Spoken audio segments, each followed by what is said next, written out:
You know exactly what to do. It's right in front of you. But instead of diving in, you're sitting there, staring right at it. Your brain views today's effort as an immediate source of discomfort, so it offers tomorrow as a psychological escape hatch to avoid that friction. Delaying a single task often creates a snowball effect. One quiet postponement turns into a lost week, and eventually a habit of waiting for your life to change on its own. Real progress stalls when we treat readiness as a requirement.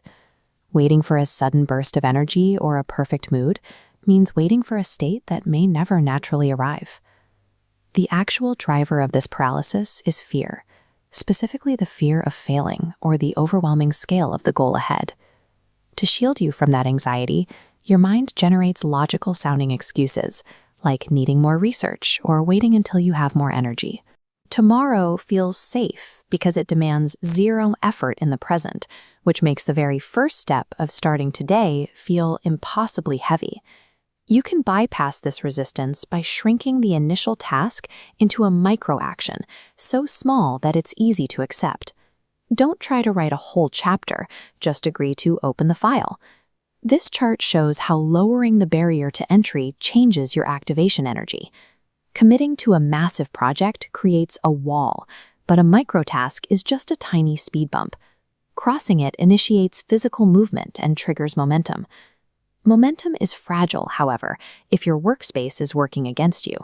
Trying to concentrate while surrounded by notifications and visible temptations is an uphill struggle. Willpower is a finite resource, and it is quickly exhausted when you are forced to spend it fighting against your own surroundings. Design a workspace that does the heavy lifting for you. By putting your phone away and closing extra tabs, you make the work easy to start and distractions hard to reach. You can further reduce the intimidation of a project by focusing on 25-minute intervals rather than the entire workday. Using a short, focused sprint followed by a break helps you rebuild self-trust. Each completed session serves as a foundational building block for your discipline. Within that sprint, allow yourself to start badly. Acknowledge that the first draft will be messy and that your initial attempt might be rough. A messy draft provides a foundation you can improve and refine. In contrast, taking zero action leaves you with nothing to work with.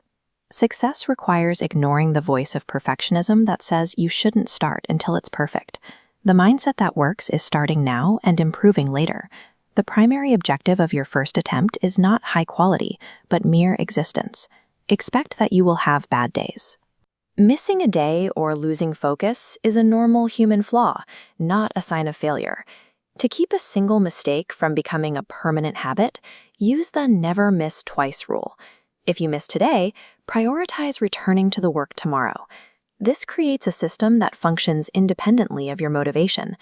While your moods are unpredictable, a set system, same time, same place, same trigger, is structurally reliable. Discipline is the normalization of these repeated, small promises over time. Your future is built on taking imperfect action today. Waiting to feel ready only delays the progress that only action can provide.